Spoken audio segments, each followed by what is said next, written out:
Welcome to Innovating Leadership, Co-Creating Our Future. I'm your host, Maureen Metcalf. I'm the founder and CEO of the Innovative Leadership Institute. We believe leaders provide a major lever to improve the world, and we're committed to elevating the quality of leadership and supporting those leaders with frameworks and processes to help them co-create a better future. I'm also a fellow with the International Leadership Association. With me on the show today is Jake Jacobs. He's the author of a new book, Leveraging Change, 8 Ways to Achieve Easier, Faster, Better Results. Jake, can you tell our listeners a little bit about yourself? Sure. I started working with organizations when I was in college and tending bar. And I had a workplace where people complained, not like many workplaces. And I was taking psychology courses, and I thought I could get an independent study credit and I could maybe help the bar be a better place to work. So I asked the owner if I could do a consulting job, some interviews and a couple of meetings. And he said, "Sure, Jake, just don't F anything up." And so that became my first contract with a client. Did some interviews. We had a couple of meetings. Things did get a little bit better. And I had found my calling in life. And I'm proud to say I did not F anything up in the process. So that's a great start to not mess anything up. I can also tell you that I've worked on the front lines of all kinds of change efforts for 35 years. A couple examples. One was a large multi-stakeholder effort around a tuberculosis control project in New York City. There was a pending pandemic, and that was before we really knew what a pandemic would entail. But 5 city agencies had to agree on treatment protocols and budgets and all kinds of things that had not played well together in the past. And importantly, there were homeless people who were getting this.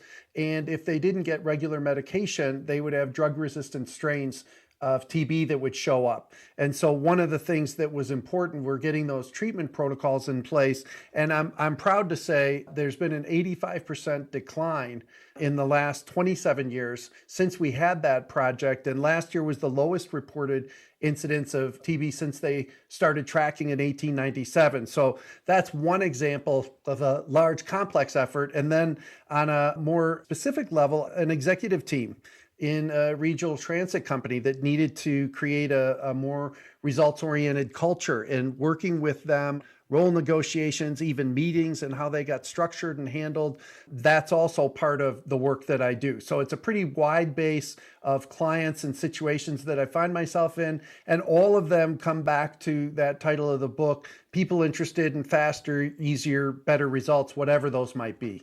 Fabulous. It sounds like you've got great experience that led you into writing the book.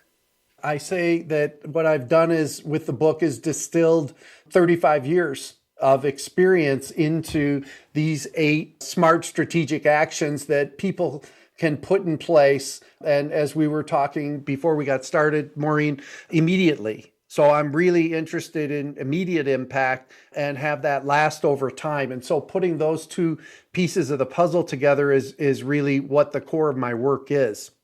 Fabulous. So change is now a constant for all organizations, and Jake's work proposes approaches to make it faster and easier. He joins me today to talk about his book and how leaders can use the concepts of leverage to achieve faster, easier, better results relating to all change work they're doing in their organization at the individual, team, and organizational level. As he talked about, he's worked at all of those levels.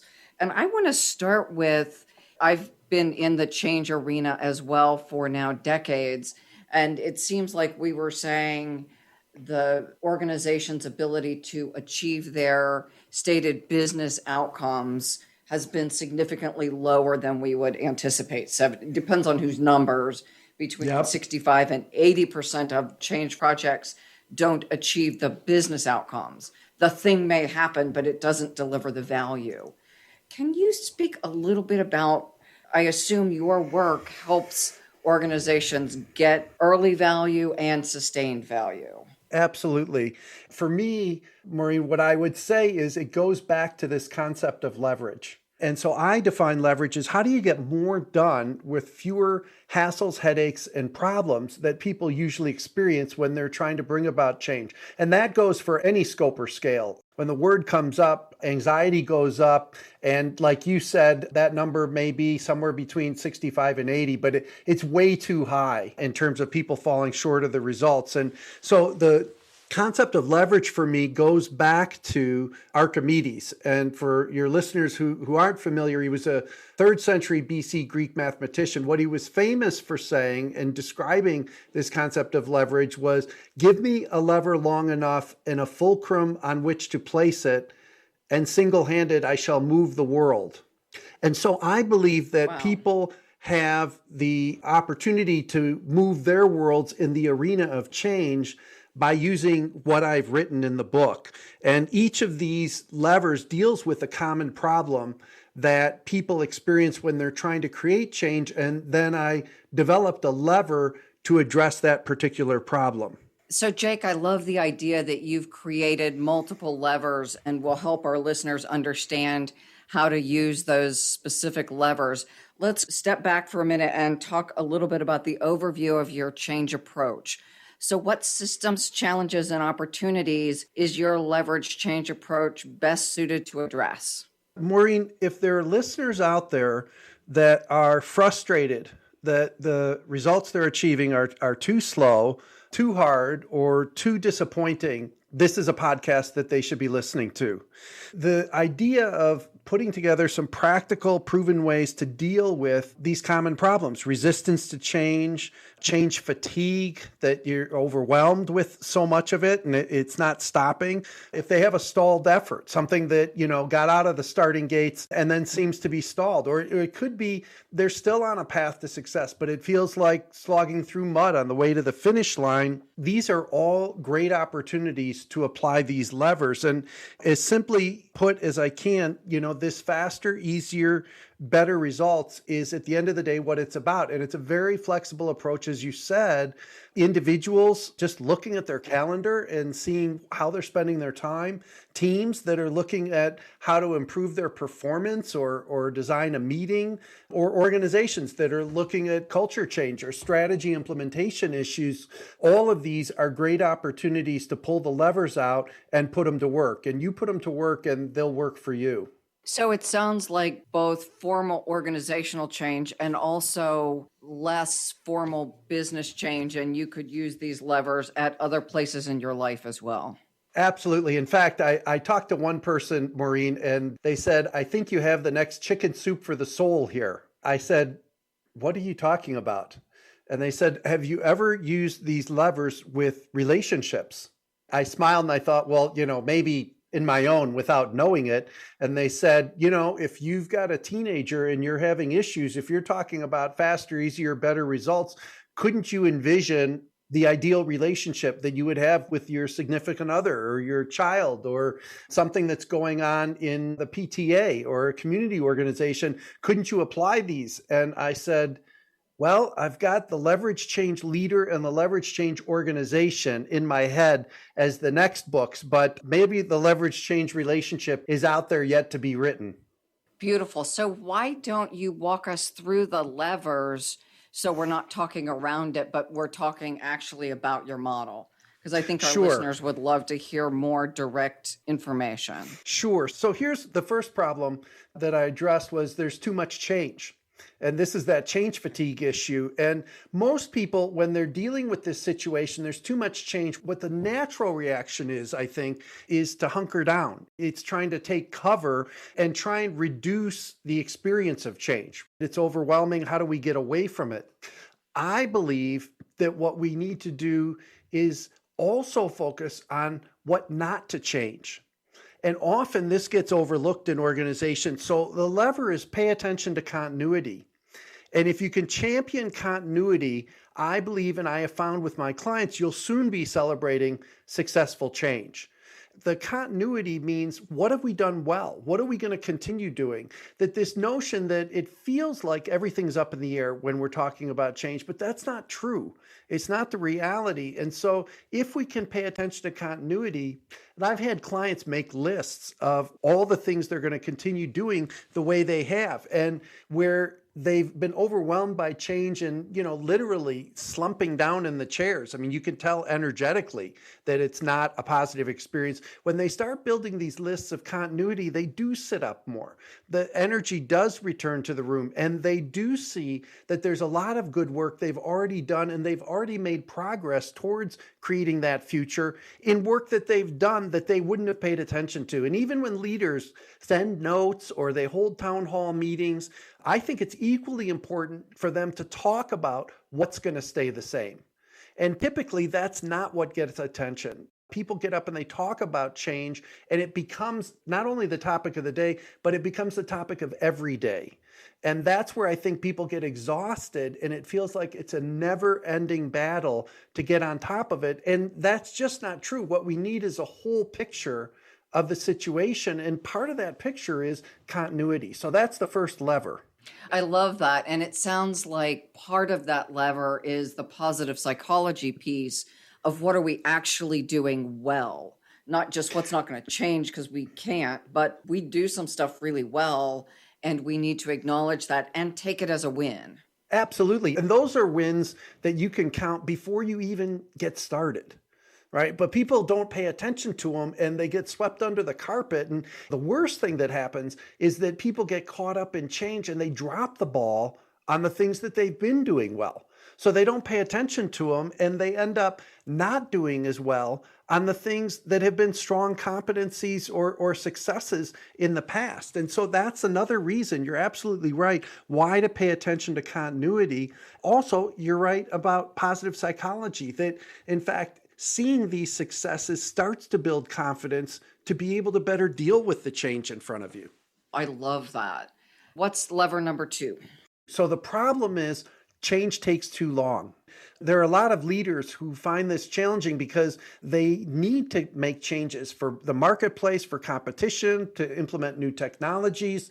So people get impatient. And I believe the reason that change takes too long comes back to our paradigm around the future. People see the future as something out there that will arrive at a later point in time.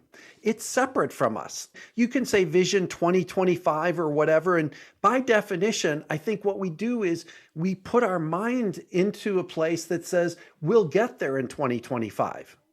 And so we have to wait between now and then to accomplish that vision. If we think and act as if the future were now, which is the second lever, what we can do is, rather than waiting for that future to unfold, we reach out, we grab some piece of it, whatever image you may have of what better looks like, and pull it back into the present. So you don't wait for that future, but you actually live it today. I've had a client who said to me, they went into an executive team meeting and they just introduced the concept. They just said, think and act as if the future were today. And the CIO came back the next day with a whole list of action steps that needed to be taken if they were living in the future that they preferred rather than the present that they had been experiencing. And that idea of what would be different. And, there's a story that I have of a client. They were trying to figure out how to take advantage of opportunities in a new sales region. And the executive spent a few hours talking through this, and they'd come up with 2 ideas on how to deal with this, but couldn't decide between the 2. I said to them, look, you say you want a more participative organization. What would that look like here? Who would be in the room? How would you make decisions? What approach would you take to this? And they looked at me and they said, well, more people would be in the room. And I said, well, who? And they said, salespeople from the other regions, the new salespeople we've hired for this region. And they started to build a list of stakeholders that would be in the room. And I said, all right, let's get them in the room. And so they pulled out the calendars and they started to make their agenda for next week's meeting. I said, no, now, here, who's in the room? And so what we did is we took a break And they said, well, we gathered everybody who was in the office and they got people on the phone, they got people on the video, everybody who would be in this conversation in the future, they brought into the room immediately. They listened to these people, and what they did is they actually came up with a third answer that was better than the two that they'd been arguing about in the morning already. So rather than this waiting or planning for the future, it's like, no, think and act as if it's now. How would I behave if I were in that future? Start behaving that way now. And what you find is the future happens a lot faster. I love that. And it sounds like underpinning that is a shift in mindset. Absolutely fundamental is that paradigm. And I've said this to a lot of people through the years. You can almost snap your fingers and people get it. It's so visceral that you go, oh, well, I'd start doing this, I'd start doing that. And they get a list of things that are part of that preferred future. Not everything can you do immediately, but you'd be surprised at the list that you can build of new thoughts and behaviors if you adopt this paradigm. And it's just like once you start to see the world this way and you get an organization of people seeing it this way, so change starts to take hold all over the organization. And people who are like, show me, prove to me that this is for real this time. And you look left and right and you see your colleagues starting to behave differently and do business in new ways.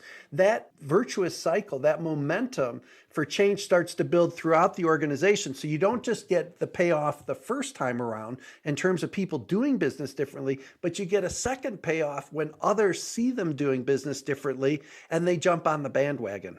I want to add a third benefit to that. I worked with a large client who was implementing an ERP system.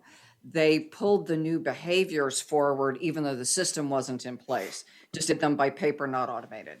And that reduced the risk dramatically because they were able to work out the behaviors, the job descriptions, all that stuff was done. And then the system implementation was just a system implementation, which is not insignificant, but it's very different than hiring new people, reorganizing all your processes when someone hits a switch, which is destined for high risk across almost any enterprise. Yeah, I mean, it reminds me, I did a lot of work early in my career in the automotive industry when quality was becoming to the forefront and the Japanese were competing with the Americans.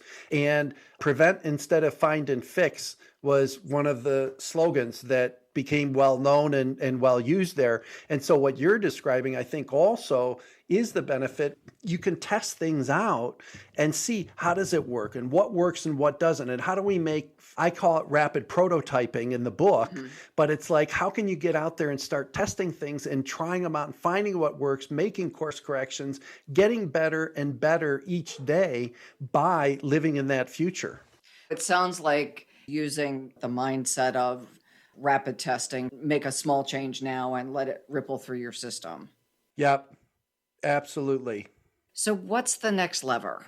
The next lever deals with the problem of people saying this was not invented here. So a lot of change approaches get rejected because they say, have you done this in a team like ours? Have you done this in our industry? Have you done this in an organization of our size? So those are valid questions, right? They want proof points. And the lever that I designed to deal with this is called design it yourself. And what this means is that an organization and the people in it have the right and the responsibility to design their own change process.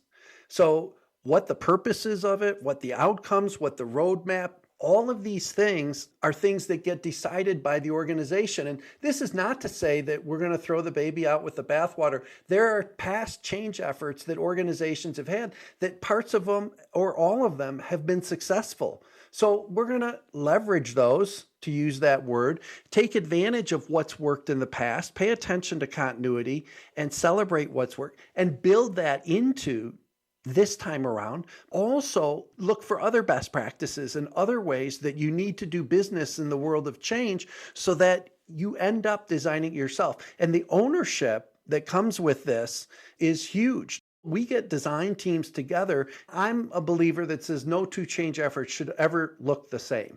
that there are unique circumstances and there are different situations, even in the same organization. It's in a different time, a different place. And so having this ownership around designing the change effort, I think is really a critical element. And if you get stuck with somebody else's method, you end up jumping through hoops and it doesn't always make sense for you. So I say, use what works and then design what else you need. I assume that's probably an 80-20, that proven methodologies work 80% of the time and they tailor about 20. Yeah. And the thing is that 80-20 rule is right because you don't need to start from scratch. Big conversation with clients about what are all the things that you can use, and then what is it that we need to customize. And so I bring tools and processes that I've used in other organizations, but that very fundamental question of who's going to be involved, and then when are they involved and how are they involved? These are all decisions that I think, like I said, they're a right and responsibility. You get to do this, but you're also accountable for designing something that's going to work for your organization that you can trust. And this not invented here problem comes off the table entirely. You can't say, have you ever? Because the answer is, well, we haven't ever worked with an organization exactly like yours. So let's make sure that the change process we put in place fits for you and you uniquely. And I want to play the other side of that fence. It took you 30 years to build the capacity you have. For someone to say, you didn't do it exactly my way, so I'm going to start from scratch, is not wise. And not only have I got that 30 years, but there are a whole lot of people who've done a whole lot of good work in the world of change, and organizations have adopted different things through the years. All I'm saying is make sure that at the end of the day, it's something that really works for you, and it should work exceptionally well. This is not about let's go halfway and it's pretty good or it's good enough. No, it ought to be the best that you can do because that's what you deserve for your organization. Your customers deserve it. And what you'll find is it works a lot better that way. Well, and you get the buy-in. Absolutely. What's lever 4 then? Lever 4 deals with a common problem that people don't know enough to make good decisions when they're making changes. And, this one shows up.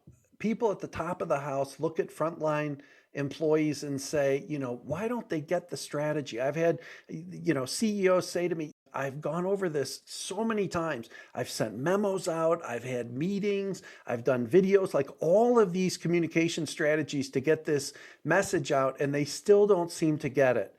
And, you go to the frontline employees and they have a different conversation about the same thing. They're like, why is it that those senior executives don't understand what it's like day to day to try and make this happen on the front lines? And so if you don't know enough to make good decisions, the lever I developed is called create a common database. And create a common database means that the information that you have that others need, it's your responsibility to share it with them.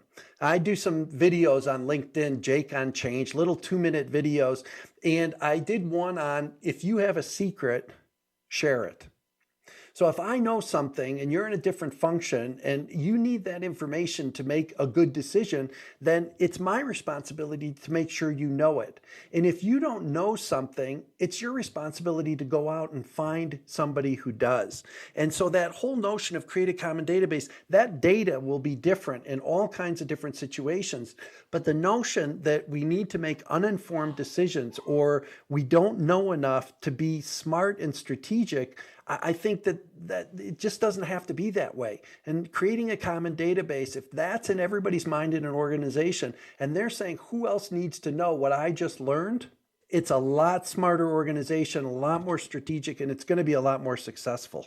I love the idea that people are sharing across the organization because, to your point, frontline and senior executives rarely speak. And having a mechanism to share the right information at the right time in a way that can meaningfully inform decisions is a really powerful tool and quite rare in my experience. Yeah, and like you said, with your ERP example, there are systems and processes and tools that help make this happen. And those are absolutely critical. And the tool alone is not going to get the job done. I mean, it'll take care of some basic fundamental pieces. But what I'm also talking about are deeper conversations about strategic issues and exploring with each other. I mean, I put in the book, Maureen, there are 4 magic words that I wish every leader would be able to use. We said, have something that you can immediately take away from this podcast and use. And those 4 magic words are, could you say more? By saying those, right, it's an invitation, especially if you're in a position of authority or power. If you're saying to somebody, could you say more? It's an invitation for them to come onto the playing field even more than they have been. And you encourage people, especially when they have a different point of view. Right? If you get a bunch of people who agree with you, you may be on the right path, but it's the people who see things that you don't see. And I wrote another book called You Don't Have to Do It Alone, How to Involve Others to Get Things Done. And we had a whole section devoted to what we called troublemakers. Troublemakers, we all know who they are. They're the people who raise the issue after the decision's been made. They're always seeing one more aspect of the problem than everybody else. And what we say is that troublemaking is in the eye of the beholder. And if I see you as a troublemaker, you're going to tend to behave like one. If I see you as a valuable resource who's watching my backside for things that I don't pay attention to, I'm going to treat you much differently. I love that just pivot in perspective, that when we collaborate, and we talk about this as a mindset as well, the highly effective leader has to be able to synthesize competing and differing points of view to create a solution that integrates those different perspectives rather than you win, you lose. How do we actually co-create something that didn't exist previously? And the first thing that needs to happen is the invitation. Right? Those 4 words, could you say more? Once that invitation is extended and it's genuine, you'll find a whole wealth of information becomes available to you that otherwise you're just, in a way, flying at least partially blind. Let's go on to lever 5. So the next one is around their fixed methods that say, usually, right, start from the top. That we've got to get senior management buy-in, support, and that needs to be in place. Now, there are other people who would argue grassroots is the way to go, right? Some people saying, well, start in the middle. I mean, top, bottom, middle. What I have an argument for in a lever that says start with impact, follow the energy. And so there was a client that I worked with that called, and there's a telecom company, and they had 10,000 people. They just laid off 1,000 people. And they called me. They knew I had worked with large group interactive decision-making meetings. And so they called and they said, we want to do something to try and change the culture and bring the culture in sync with the strategy. And we've got 80 people coming together for a problem-solving meeting. Now, that's not going to solve a problem with losing market share in a 10,000 person organization. But it was an opportunity. And I have this thing about, will it be better for my having been there? And if the answer is yes, then I'll roll my sleeves up and get into middle of all kinds of messes. What happened was, we did good work with that 80. At the end, the CEO came into the room and we've got a video of him mouthing the word, wow.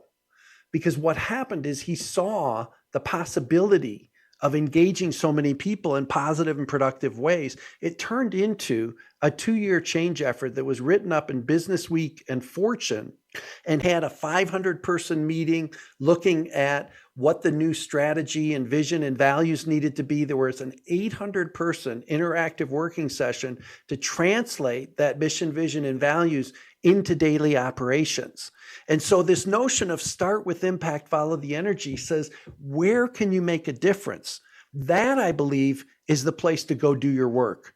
And that where you're going to make a difference it varies organization to organization, but finding where you can make, and sometimes it's where there are easy wins. In some organizations, that's what gets people's attention. And in some organizations, going where it's the hardest to make progress is the right answer for impact, because people will say, This is serious. This is real. I can invest in this because they're taking on the toughest nuts to crack. And then follow the energy. Look where the work wants to go. And the organization will tell you if you pay attention and you see, I had another client in New York City, the public healthcare system, and we did some initial work across the whole system. And then they had individual institutions, each hospital or ambulatory care center. And we had a meeting to say, who wants to go next? Everybody raised their hand. So the energy in that case was around the whole organization. And so what we did is we figured out a way to move forward in multiple organizations, not as far as we would have if we focused on one, but moving on many fronts at once was the right answer in that situation. And so that's where the energy was. That's what we followed. I love the idea of starting where people are willing to move, because pushing efforts that people aren't going to buy in and even worse, actively resist just costs time, money, and credibility. So following the energy is a brilliant tact. The next lever. This deals with the problem. And if I've heard this once, I've heard it a million times in organizations. You have, and I'm sure your listeners have, which is people standing on the sidelines saying, what's in it for me? Right? What am I going to get out of this? Why should I bother making this change? And a lot of people look at that and say, they're being selfish. They're thinking of themselves first. And I look at it and I say, actually, they're being human. This is not an unreasonable question to ask in terms of what the future could look like. So the lever that I came up with was around develop a future people want to call their own. So if I'm worried about what's in it for me, and I had a client that stood in the doorway of a meeting with the change team, and literally 1 foot in the door and 1 foot outside the door for the whole first day. So you talk about being on the fence. I mean, literally, physically on the fence. What we did is we talked about, well, what is a future that people want to call their own? Once I can develop that kind of future, people join. They don't worry about what's in it for them anymore because they see a future that they want to be part of. And this individual, his name happened to literally be Joe, stood there and he came up at the beginning of the second day and he said, I'm going to take a seat at the table because this is the kind of organization I want to belong to. The way that you're talking about the future, I want to be part of that. And so if you can develop that future and make it compelling and clear and convincing, people will not worry about what's in it for them. They will already see what's in it for them and they will join that effort because it's enlightened self-interest. It's going to be a future that is one they're excited to be part of. I love, again, the pivot away from burning platform, you're going to die if you don't do something, to let us paint the image of the future. And that goes back to your first one, the future you're joining, the future you're co-creating. There are also problems we're trying to fix, but most people don't put their heart into fixing problems. They put their heart into creating something that is better than what they have now. Absolutely. I mean, I know that's true for me and I can check it for myself. And it's much more motivating to go after what you want than to try and run from what you don't want. Absolutely. And there's probably practically some combination of the two. Building something, it's to solve a problem. Current reality comes in play with create a common database. So we're going to be smart and we're going to be honest with ourselves about what the current circumstances are. But in terms of motivation, I am a big believer that that future, being pulled into the future by a compelling picture, is going to be a lot more motivating than running scared from a past that hasn't been working. Well, especially those phrases like get on the train as it's pulling out of the station is not motivating. I totally agree with you. Now, number 7. I think that people in organizations are restricted to doing what their job is. I think that that's okay. And in an excellent organization, people are able to do amazing things in their work. But that is different than creating opportunities for people to make a meaningful difference. And during times of change, you can make the most difference in your organization's future. And so finding ways for people to become part of the process, looking for opportunities for people to step up, asking people to make that difference and make a contribution is what this lever is all about. So rather than just being stuck doing your day job, which, as I said, I know that's important, but when you're changing, the more people and the more ways that you can engage people in that change effort, the more successful you're going to be. Again, it seems like you are pointing to the idea that we all want to have meaning and purpose, that's what gets people out of bed in the morning, and the shift from the old industrial revolution that I show up because I'm a cog in the machine. I want to be valuable and make an impact. And given that opportunity, I'm going to be more engaged and give you more of my effort, my thoughts, my time, my energy. Yeah, and what I found, Maureen, is that people surprise you. So I was working in a regional transit company, and they had scenario planning that they were working on. They had 3 questions that they had to answer simultaneously. What service are we going to provide? Who are we going to provide it for? And where are we going to provide those services? So you start thinking of the permutations of how many responses you could have to that question, and it gets to be very complicated very quickly, right? And so what we did is we had a design team. We had mechanics, we had route planners, we had people from HR and accounting and all of the different functions represented. And we were trying to figure out, how do we introduce this concept of scenario planning, which is a fairly complex construct to people, right? And it was the mechanic who said, this is just like Mr. Potato Head. And he said, well, like Mr. Potato Head, you change the ears and you can change the eyes. And so as you're making these changes, you're creating a different future. And so we ran with that idea, and we called them Mr. and Mrs. Potato Head sessions.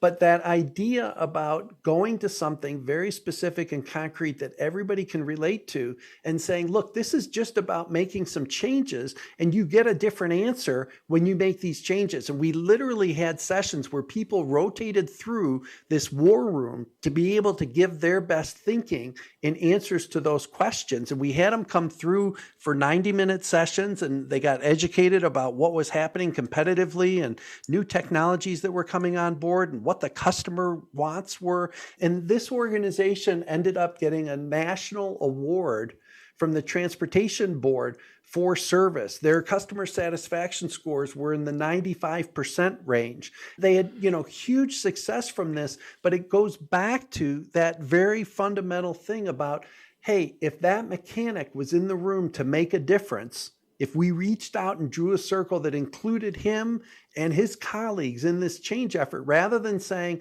this is too complicated, we've got to keep this to the planners, there are people who've gone to school for this, like that's one way to go about it. But what this organization said was, no, everybody's going to have a hand in shaping this future. And then we figured out how to go about making that happen and be possible for everybody in a way that made sense to them. As you're speaking, I was thinking of the large group intervention kind of constructs that allow you to ask appropriate questions to multiple levels within the organization and divisions, and without having the fear that some person out there, wherever out there is, that doesn't understand our strategy is going to recommend stuff, but that in fact you have curated very carefully those conversations so that Tom can give valuable input given his position and his expertise. Yep. Part of this finding opportunities for people to make a meaningful difference is making bigger asks of people. It's looking for more, and people are able to realize their full potential when you ask more of them. It's not about shying away or explaining away, or like you're saying, it's like, well, they don't know enough to participate in this conversation. Well, if they don't, then we need to educate them. I had one client, this was in a merger and acquisition, and they had a very complex financial instruments that they were using as part of this merger, floating interest rates and convertible bonds and all kinds of things that were part of the financial package to make this work. The faster they made this merger, the faster they got that financial and taken care of, the less interest they paid, the less debt they had, all kinds of things financially. So rather than underselling people, what we did is we held sessions and they were like mini MBA sessions. People got a mini MBA in finance in that organization, whether they were a roustabout out on a platform or whether they were a financial planner who had gotten an MBA. Everybody got the same education. And what we found was, of course, it made sense to people. When it was explained in a way that was logical and reasonable, I grew up with a mentor who said to me, reasonable people exposed to reasonably the same information will come up with reasonably the same conclusions. And so this is not surprising that people got on board with that change effort because it made sense to them to get on board with that change effort.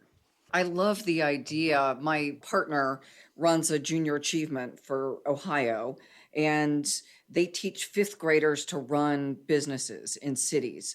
They come together, and it's astounding what these very young people learn to do. I taught a synthesis class in an MBA program, and I was thinking, no way can these kids do this stuff. They're building in transportation. They're understanding at a simplified level profit and loss, and they're investing in the arts, and they put money in the bank, and they go to college. And it is amazing how the concepts can be taught. And if they can be taught to fifth graders, they can certainly be taught to people with jobs. Absolutely. And I mean, who hasn't had a lemonade stand at some point in their life to understand what it's like to go out and earn money? And so you're talking the next level up from that. And I think that we need to give people credit for being the intelligent humans that they are. And again, if we treat people that way, we can be surprised how smart they really are. And if we don't, we can be surprised how much they undermine us. Oh, absolutely. At the end of the day, how thick-headed we are. Yeah. So let's do number 8. People's plates are already full. This is the problem, right? So when it comes time to change, people say, look, I got too much on my plate already. I don't have time for this. I'm already behind on these projects. How am I going to put more on my plate? The solution to this is the lever, make change work part of daily work. And so this lever says, whenever possible, integrate your change work so that it's just part of your daily work. So here's an example of this. We were working in a retail organization and they wanted to become more results oriented. I mean, it was a massive culture change that they wanted to undertake to become more results oriented. And so what we did is we stepped back and we said, well, what's the simplest application? Where's the leverage, right, to be able to take a simple application and make a profound difference? Meetings, right? There are meetings in every organization. And what we did in those meetings is we said, look, let's make sure that for the executive team, that there are a purpose and outcomes for every meeting that gets held. That there are results that will tell us it's time to end the meeting. Not that the clock tells us or that, people typically with meetings, they send in agenda items. And so you end up with a mix of things that people care about, but not results. They're all activity-based things. And so in this executive team, we said, look, if there aren't a purpose and outcomes shared 24 hours before the meeting time, you don't have to go to the meeting. The first 2 meetings, people didn't show up. Nobody sent out purpose and outcomes. Nobody came to the meeting. So the message was received loud and clear, and they started to put purpose and outcomes in place. And what happened is naturally, as part of daily work, this disseminated throughout the organization. And so each leader brought it back to their function and they started to put purpose and outcomes in place. And then for projects, had to have very clear purpose and outcomes. When somebody came in to give a report of progress, they didn't start with the progress. They started with the objectives and they were really clear about those. And sometimes they needed to change those objectives, but it became a results-oriented conversation and a results-oriented organization. And so that was an example of making change work part of daily work. They could have had a huge effort with all kinds of resources devoted to becoming a results-oriented organization. What we did is we looked for where the leverage was. And in this case, daily work meetings was a huge leverage opportunity. And if we pulled on that lever the right way, it started to disseminate naturally throughout the whole organization. So if you had too much on your plate, what we're going to do is we're going to do the work you needed to do anyway, but we'll do it differently. We'll do it smarter, and we'll do it in line with the kind of culture you want to create in the organization. And that culture will start to take hold on its own without having to create an entire change effort around it. I love the idea that you started with acknowledge what doesn't change, what you're doing well, and that you're ending with, in some cases, the change is a simple shift in how we think and behave. It's not a big process and project and takes a year and takes a bunch of money. It is this simple. And that seems also to tie to if we were to step into the future and start implementing those behaviors now, this is an example. Yeah, I think, Maureen, you put your finger on it, that when you start putting these levers together and you start working on which one's going to best serve me here, which one's going to give me leverage there, that the notion of leverage and putting that into people's minds and saying, where are there opportunities to make a profound difference with the least investment? Right? Because that investment that would have gone to your change efforts now available for R&D, it's available for marketing and sales, it's available for all kinds of training and development. That money that you would have spent becomes like you're playing with house money in a poker game, because that's money that you hadn't counted on, and you don't need to. If you use leverage, you don't need to. Time, money, energy, talent doesn't have to go to that change work. It can go to the core business that you're trying to succeed with. I love that. I love that you're circling back and again talking about leverage. If we think about how do I lift a piece of furniture? It's not I hoist it, because I'm not that strong. Right. I've got to use something to help me lever it up. And that simple concept helps us as employees, leaders, owners, stakeholders, family members in everything we're trying to do. So, Jake, we have about 2 more minutes and then we're going to go to wrap up. What do you want our listeners to take away that is a must know before we start to close? I think the main message that I'm bringing is embrace change. That in fact, there are ways to make it faster, easier, and better, that these levers can serve you well in any situation when you're trying to create a better future for yourself.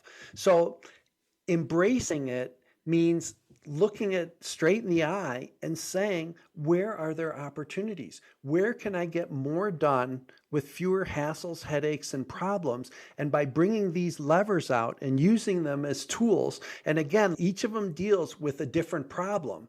But as you identify those problems, you're able to pull that lever out. You will find faster, easier, better results. And you and I had a brief conversation before we began, because I had told you that somebody said to me, what do you mean change is going to be easy? What I said to them, and I say it in the book, is I'm not saying it's going to be easy, but what I am saying is it's going to be a lot easier than it's been for you if you can use these levers. Beautiful. So Jake's new book is Leverage Change, Achieve Faster, Easier, Better Results.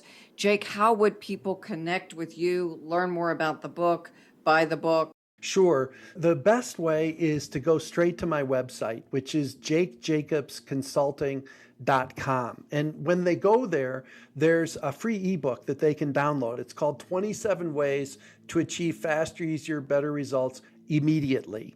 And what it does is it gives you each of those 8 levers, and it gives you 3 or 4 ideas for immediate actions that you can take that are going to get you those faster, easier, better results. So is this going to work for you? Take it out and test it. Use Beautiful. that ebook and be able to implement change for yourself on your own terms. So for our listeners, Thank you for joining us. And I do encourage you to go to Jake's website and download his ebook, to pursue his books. He makes them action-oriented so you can be more effective immediately. Thank you for listening. Please like us, share us through your platforms, and most importantly, be the best leader you can be. Come back and join us again. Thank you.